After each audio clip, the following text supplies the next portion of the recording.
my grandmother ended up passing away during the pandemic.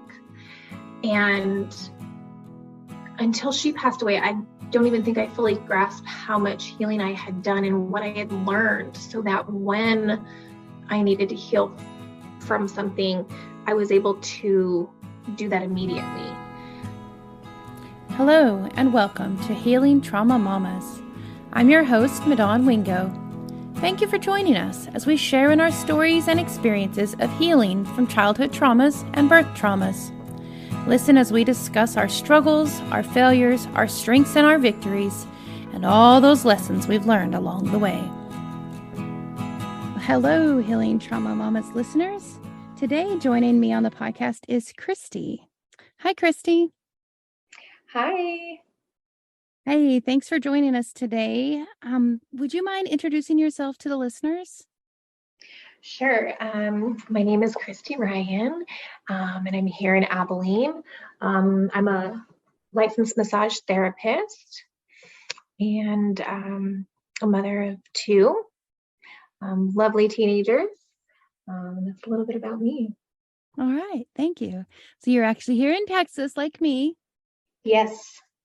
So just kind of bring about what, you and I had a conversation a while back about some different things, that being a mom and a massage therapist, and you also do some other specialized work, and how that can kind of be tweaked for women who have had trauma or men who have had trauma, and how that kind of is reflected in the work you do and how it can help in the healing process.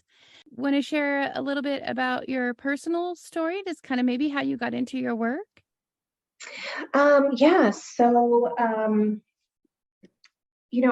naturally drawn to serving and helping other people. And when I always joke with people that I had my early midlife crisis, because I feel it was a little too early for a midlife crisis. And when I was deciding what direction I wanted to go, massage just was naturally something that I was drawn to. One, because I received massage for a long time before becoming one, but it's a service oriented, and it's really brought out more of a healing aspect that I didn't know was embedded in me within that service kind of forward attitude. So, but yeah, and so then I got into massage, and I tell people I like to be an athlete, but my body doesn't agree with me. I understand. So, and it was massage that helped me be able to do. I mean, I am seriously the most accident-prone person. And so massage kept me injury-free or reduced my injuries, or if I did injure myself, it got me where I wanted to do, back to where I wanted to be. So, so it's just a natural progression. So yeah, and so now, so then, you go to massage school, and, my school tried to prepare us for the emotional roller coaster that is massage school. But I think a natural thing is like, oh yeah. You kind of downplay it. You're like, it can't be that bad. But there is this healing aspect, even in the most basic form of massage or Swedish massage. There's a healing that's happening. It's not just taking away the soreness of your muscles. There's so much more that we do as massage therapists, which is often unknown and very overlooked. Well, anytime you're, for one, touching somebody else, or even just being close one-on-one, there is a very deep connection that can happen there, and you have this vulnerable opportunity. Absolutely. And that's, there is, there's a vulnerability, there's an intimacy to it. And that can be felt, before the hands are even put on your clients. That's felt. And then once the touch is made, then that's intensified. And so many things can happen. And, talking about healing, We heal the body, right? A lot of people come to us because they're injured or they're sore. So we do that sort of healing, but there's a deeper healing that takes place for people. I first experienced a deeper healing when I was in massage school. And then that was where I was able to see it for myself, for my classmates. And then beyond there, I see it regularly, and we're trained on it going into it, because you have to be, it's such an intimate process that takes place. And when somebody comes in, it's like an iceberg. We only know the tip of the iceberg, we're dealing with, and so anything can happen in a massage. And so we have to be prepared for that. And being out in practice, you do see things do come up. And so for a lot of people, there's healing from the touch, but there's emotional healing that happens as well. And so it's awesome. It's a beautiful thing that somebody, chooses me, that I get to be in that space and I get to help facilitate that. So, so that's a really awesome aspect of what I do. I'd say probably even just stepping into the room and even just the start of taking a deep breath. I mean, it starts just right there. Absolutely. Absolutely. I make sure when I go into the room every time, I make sure that I'm fully grounded, because whatever I bring into that room, it's going to be projected onto that other person, whoever I'm with. And if they're in a place where they're needing additional healing, I have to make sure that that's what I'm giving off as well, is that I'm a person to help facilitate that. How do you think that you've kind of maybe fine-tuned that intuition that you have to be able to tune into what's going on with other people? Some of it is asking questions. Whenever you come in for a massage, there's a consultation, depending on if you're new or reoccurring client. It might be, depends on the length. So that's always an important part, to kind of see what's there. But from there, it's there's small things like body language and training and experience, quite honestly. When you encounter something, to know, hey, you know what, I've come across this before, and does this present as something that I know or I don't know? And a lot of times there's an emotion, there's an energy aspect to massage. And I'm so thankful for the training that I received in energy work, because I don't come from a family who would talk about that, or that's not something that was in my life growing up. So that aspect, Sometimes it sounds a little woo-woo. So it does. It sounds a little woo-woo. Totally woo-woo. But sometimes it's just reading that energy. And it's kind of like, I tell people, like, not to get so caught up in everything. We a lot of times the common term for it is vibes, right? What are we feeling when we, like, I got good vibes from that or bad vibes from that. It's really that energy that we're giving off. And so there's a vibe. And so we did training, and learning to trust yourself really is a big part for me. And saying, when I feel something, sometimes that includes asking questions, but sometimes it's just, trusting myself and my training, and then acting upon that, and then seeing where the results take me. So there's a few different things that I rely on for that. And then, the practice and experience, the more that you do something and you get a result, it makes you more confident in what you're doing. Yeah, I'd say in any career, as you progress and you learn and you hone your craft better, that just is a natural progression. So you mentioned in massage school that you had kind of a big healing aspect happen for yourself personally. Yeah, yeah. So, um, I, so my grandfather had passed away a few years before going, and like maybe about 2 years. And when my grandfather passed away, um, I threw myself into work, and I thought,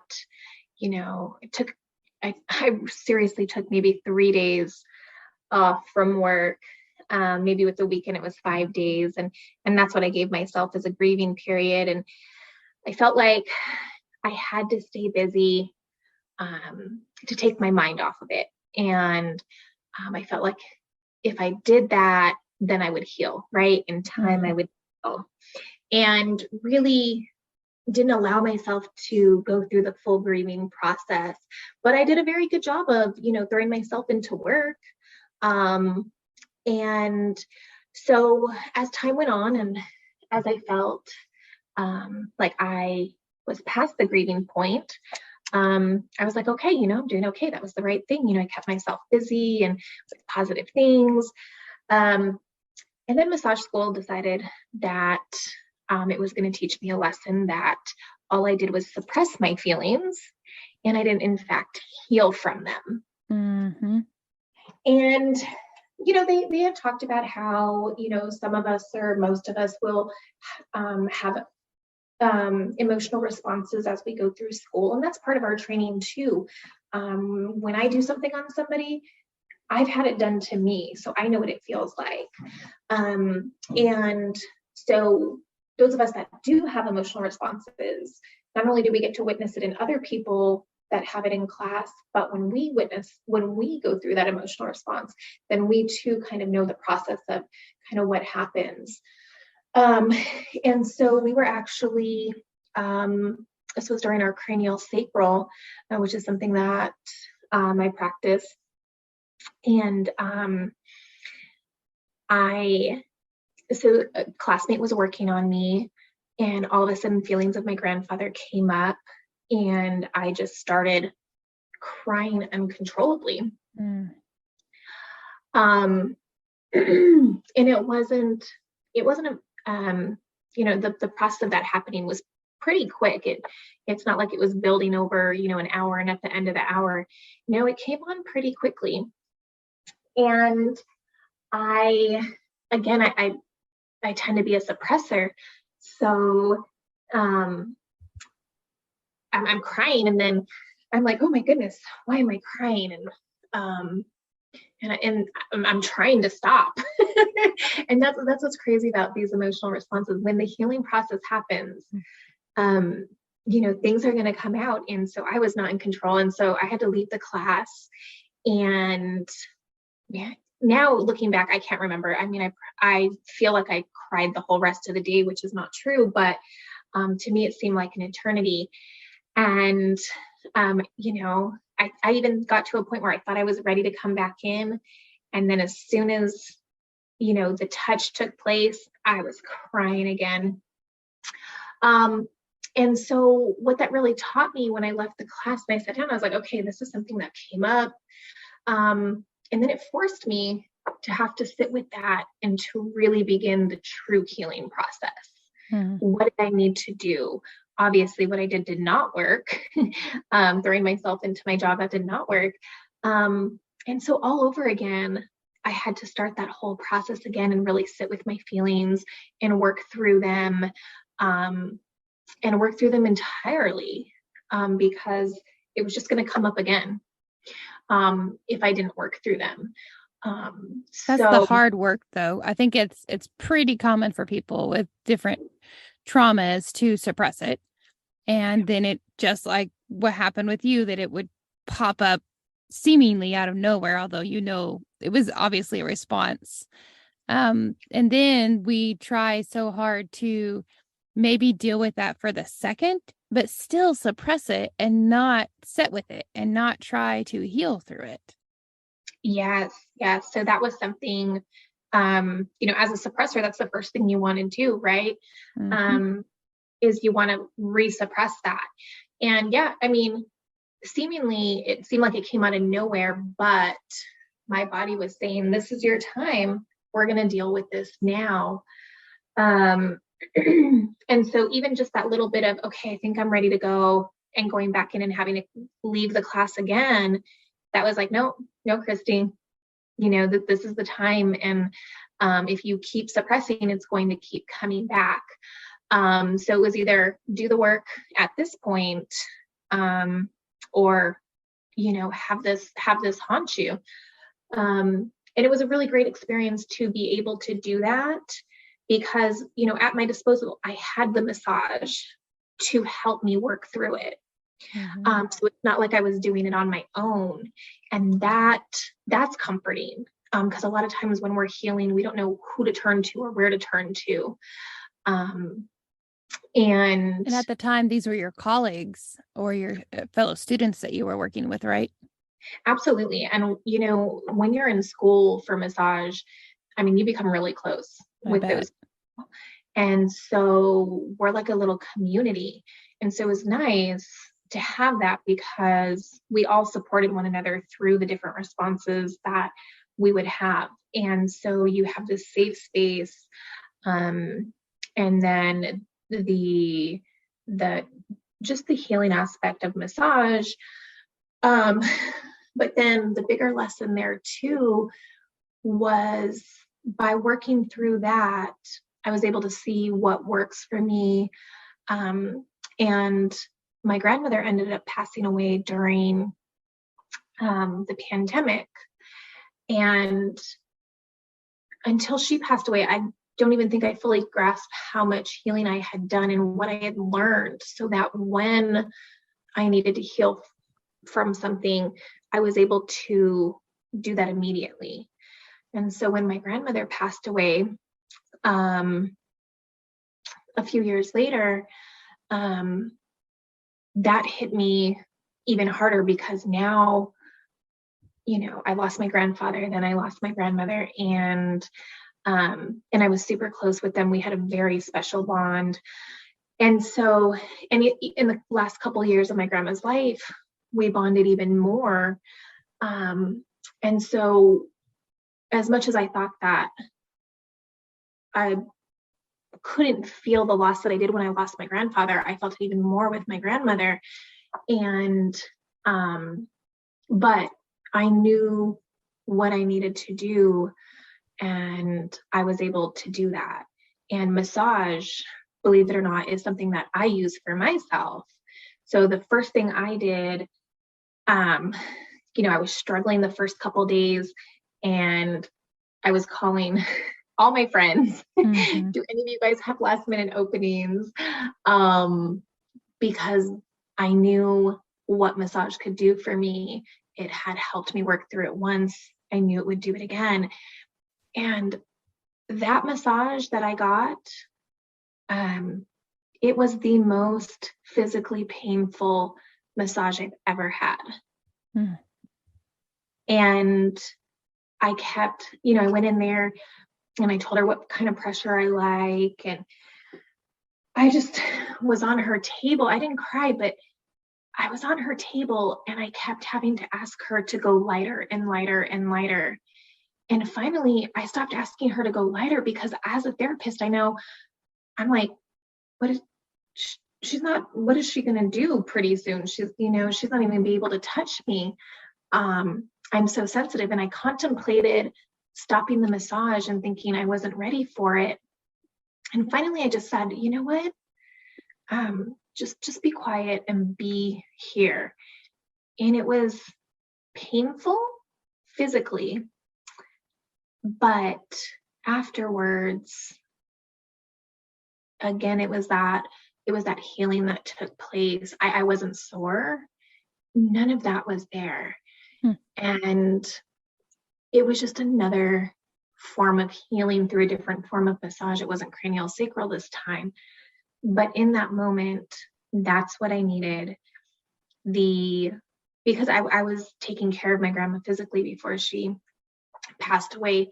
So when she passed, there was a sense of relief of not being on call, along with the sadness and the grief that you feel of losing somebody and somebody that's close to you. And I think that that's what that massage was about, was what I was feeling, the relief and the grief. And my body was trying to reconcile these two opposite feelings. And it was painful. So that was the manifestation of what I was feeling. And I needed to sit in that. I couldn't run away. If I had stopped the massage, I would have been running away. And maybe I could have gone back to it. But the peace and the relief that I felt afterwards, I knew that was the right thing to do. And I don't necessarily advocate that people should go through a painful massage, but for myself, that's what I needed. And that wasn't the only aspect of healing, but it was a good reminder for me to slow down and make sure that I didn't do the same things over by trying to stay busy and suppress the feelings, and just reminding myself, you need to sit with these feelings, and they're going to be hard, and it's going to be okay. In the end, you're going to work through these and you'll be able to release them at some time. And I can see that that process, while painful, it was very liberating to be able to feel that and go through it immediately, rather than it having to come up at another time. So, yeah, that's great. Hello, Healing Trauma Mamas listeners. I wanted to pause the podcast just for a moment to let you know about the platform that I've been using to create this podcast, Anchor by Spotify. Anchor has been so easy for me to use. As y'all know, I've said many times that I'm a very unlikely podcast host. In fact, I never thought I'd be on a podcast, let alone hosting one myself. But when my daughter showed me Anchor last spring, I realized how easy it was for me to be able to create content and upload it to many different platforms using Anchor. I'm so thankful I got started, and I'm extremely thankful it's completely free. So I think that every single person has something valuable to share with the world. You listening right now have something valuable to share. And all you have to do is download the Anchor app and start your own podcast today. Let me know when you do, and I look forward to listening to it. Okay, back to the podcast. Well, you mentioned something along their craniosacral work. Would you mind explaining to the listeners what exactly that is? yeah, so craniosacral is a gentle touch form of massage. It's even considered by some to be energy work. I personally think it's a mixture of energy and touch. But basically what it does is it uses the fluids inside of our body to help the body realign itself from the inside and to work through things from the inside, because we all have fluids within our body. And these fluids aid us in a lot of things. When we hurt ourselves and we get inflammation, that's the fluids from inside of us. And it's a natural healing response. And so we, with our low touch, I mean, you're using 5 milligrams of pressure or less. And you make, we're like a facilitator. And so we help to facilitate these changes from within. And there's some amazing things. I think that because it does combine the touch with the energy work, I feel like the results are almost greater sometimes, because there's a little bit more of that energy aspect that a lot of us aren't thinking about when we're going in for a massage. Mm-hmm. And I've seen amazing things at the most basic level. I always tell people, if we do some craniosacral, you're going to sleep better than you ever have, in at least a long time, maybe even ever. And I don't think I've had a single person who's come back and said that they didn't sleep great the night that they had craniosacral. But beyond that, like I said, that's where I first had my first emotional release. I've used it on other people, and I've seen releases happen. I even do craniosacral on infants. That's what I was about to say. You can do it from any age, right? That's what's great about it, is because the touch is so gentle, you can do it on any age. And recently I've been working on a 4-month-old baby, and it has been so amazing to see on this little being, well, what we've been able to accomplish. And so it's the first time I've done craniosacral on an infant, and so it's been so cool. It's just been awesome. And his mom will report back to me what happened, like, oh, we saw this after we saw you, or after this he was doing this. And so it's super awesome. And it's so cool because they're young, and you always worry. I've done youth massage, but on a baby they can't communicate. Right. So I always know that I'm in a good space with the craniosacral because it's so tender. And even on the other side of the spectrum, if I had somebody who was more advanced in years, I again would not be worried, because the touch is just so gentle. I know that anybody could benefit from it. Well, it's something that through, I'm in my 3rd year of midwifery school, and in all the birth world, it's talked about so often for mamas and for babies that they just need to go get some craniosacral work done. I've heard it help so much with bowel issues, with tongue tie issues, with just head issues, where I've seen a baby who was probably very asynclitic when it was in the pelvis or beforehand, and just really had that head in a different position. But then having the craniosacral work done in the first week or 2 of life really just helped them so much to just not be in pain, and to be more relaxed and more content. And I've seen that with moms too that have gone. It's just, I'm so thankful that you're in our area now, that I can send mamas to, because we haven't had anybody in our West Texas area that I'm aware of practicing craniosacral work. And is there a way to find out, like, is there some type of directory or something to find? Yes, there is. So when you're looking, depending on how somebody lists themselves or their business, usually if they practice something like as a therapist, if I'm creating a website, I'm going to put the modalities that I use. And so you can, so just a simple Google search, craniosacral therapist near me. And as long as they have it on there, they can easily search it and find who practices. And you are right. As far as I'm aware, the only people who practice craniosacral are physical therapists, except for me in the West Texas area. So Yeah, and that's the difference between with the physical therapist is that you generally have to have some type of physician's referral to get into physical therapy, where if you're going to a massage therapist, you can just schedule the appointment yourself. Exactly. Yes, we're very accessible because referrals are not needed. So it is an avenue that for some people they can get in sooner. And that's a really great thing. And plus, if they're doing something with their doctor or physical therapist or anything like that, we can complement that. Yeah, absolutely. And so sometimes, why not add in something extra that's beneficial and healing?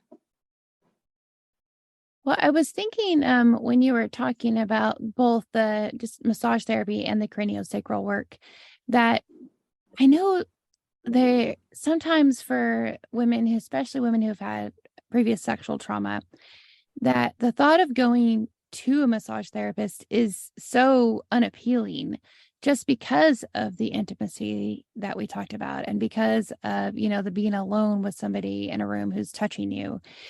What advice could you give to any mamas out there that are experiencing or have experienced that in the past, but know that this type of therapy could be helpful for them?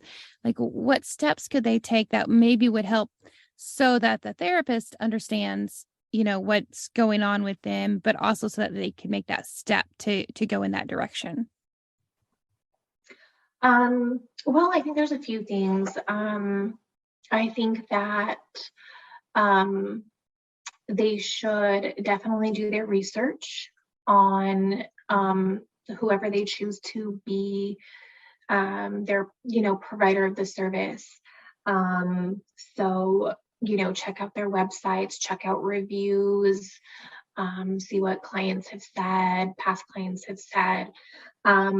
Start there, of course, and make sure you choose somebody with a good professional reputation. And then secondly, I would say during the consultation, that's your time to ask questions of the therapist. It's not just one-sided. So if there's anything that you want to ask about or any kind of accommodations, that's definitely your time to do that. So maybe beforehand, think about, the things that would trigger you or trigger a reaction, and bring those up and discuss them with your therapist once you've chosen one. And then, always be your own best advocate. So if you are aware of something and you feel comfortable bringing it up, then absolutely do so. And that can start a conversation. As a therapist, I've had wonderful conversations with people, and I've had conversations have opened up that I wouldn't think would happen, right? And there's just too many to maybe narrow down to one, but yeah, I've got a lot of examples of that. And so so discussing it, asking questions, asking for accommodations if there's something like, maybe, asking like, because it is intimate, and, asking like, do I have to take off my clothes? Can I leave them on?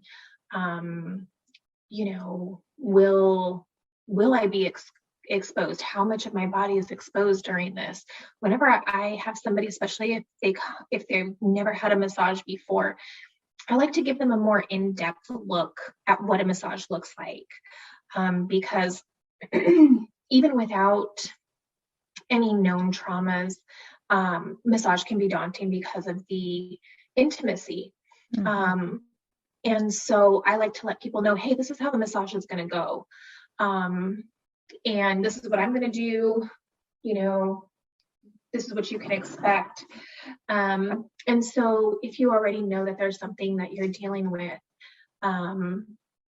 it's totally okay to, discuss that. So asking questions and asking for accommodations, that's another thing that I would definitely say. And to not be afraid to ask, hey, what is this massage going to look like? Or do I have to do that? Or do I have to do this? Because they're still in control the whole time, right? If at any point they say stop, then we're stopping or we're calling it. And that was the next thing that I was just going to say. You're absolutely right. I tell people, especially their first time, you are in control of this massage. So if there is something that you don't like that I do, please let me know. If for any reason something comes up, you're in control and you can stop it at any time. We can change our course or we can stop it. And I think that's what a lot of people don't know. They think that the massage therapist is in control, but honestly, we're just the one with the training, mm-hmm. But the person on the table is fully in control of their session. So if you come in and you say, can you not work on, my right leg? Okay, then any massage therapist should and will avoid that, that right leg or whatever it may be. So yeah, like I tell people, I'm a massage therapist, but I generally don't like my face touched. Mm.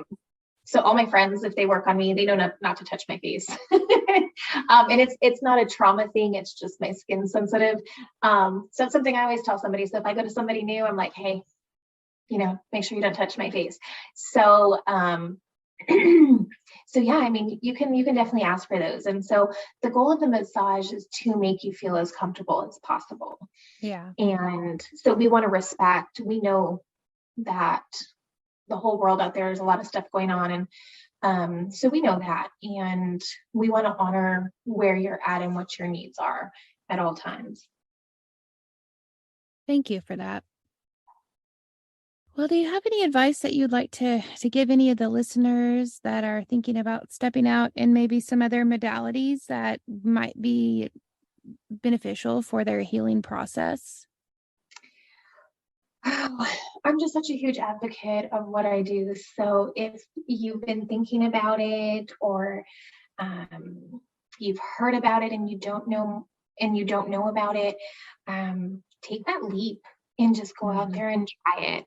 I mean, by listening to this podcast, hopefully that they can get a couple, learn a couple things like, oh, okay, so I can ask this or I can do this. But just try it, because you never know what could come about. There's so much healing that can take place. And I would say, one of the cool things about massage is you don't have to talk, right?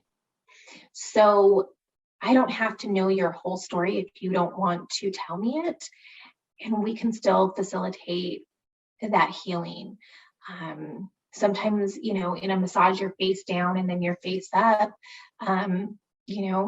Sometimes I don't know that somebody's crying if they're face down, right?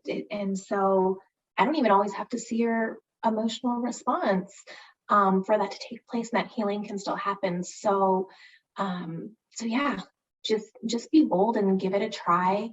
And just see where it goes. And if massage isn't it, just taking that first step, whatever it is, towards your healing. Yeah, continue pursuing it, because it's worth pursuing for sure. Absolutely. Well, I'm a huge advocate myself. I used to be one of those people that would just get a massage maybe once a year, if that. And then it always like, well, at some point, if I'm hurting real bad, then I'll schedule it. But I've gotten to now where I'm just like, well, nope, it's 2 weeks. I need to go schedule my massage, or I haven't scheduled one for this month yet. So I'm a huge advocate myself. And I think I did feel the same way that you're talking about for people who had never done it before, or who had trauma and they weren't sure what to say or what questions to ask. I was that way in the beginning, and I wasn't sure, do I leave my underwear on? Do I not? Those types of things. And I didn't really step out to ask the questions until I got to know the massage therapist better. So I wholeheartedly agree with you. Just step out and ask the questions, let them know your comfort zone, and don't be afraid to try it. And also don't be afraid, like, if you think that this massage therapist is going to be really good for you, but maybe it wasn't as good as you had hoped, or you two didn't click too well, or, it was good, but don't be afraid to try some other massage therapists. Because I do feel like I've used lots of different massage therapists, and each one has had a special gifting for different areas. I would agree with that too. We have, different strengths and weaknesses, and that comes out in our practice. And it doesn't mean that any one therapist is better than the other, but depending on where you're at in your journey, like you said, you've been able to take away certain things from certain therapists. So, and we as therapists, we don't get offended. People, I know I used to be this kind of person. I would feel, and whether it's your therapist or your hairstylist, sometimes we're like, oh, I'm cheating on my hairstylist or whatever. But us as therapists, we understand, we get that. And, a lot of us acknowledge, hey, this person's really good at this. You should try them out. And so, yeah, if something doesn't feel right for whatever reason, or it's not what you expected, keep trying. Yeah, I know I've had one that I'm like, oh, she always goes to the right spot, like she's able to get that knot in my neck that I always have or whatever. But then I know there's another one that I've used before that I'm like, oh my word, like always during those massages, it's so prayerful and purposeful, and I can just feel like the energy work that's happening. And it's amazing to see all these different giftings that each one of you have, and that I definitely feel like being a massage therapist is a calling, similar to like midwifery is a calling. Like you have to be called into that work because it's, like we said, very intimate work, and you have to be very knowledgeable and in tune with what's going on with your client. Yeah, I would agree. I would say massage therapy chose me for sure. That's usually how it goes, huh? Yeah. Yeah. Well, thank you so much for coming on the podcast today and sharing with our listeners. I'm just so encouraged and looking forward to my next massage for sure. Well, thanks for having me. Thank you for listening. May you be encouraged and strengthened by what you've heard today. Remember, you are dearly loved by your Creator, so be who He created you to be. May you go in peace, friends. Till next time, Shalom.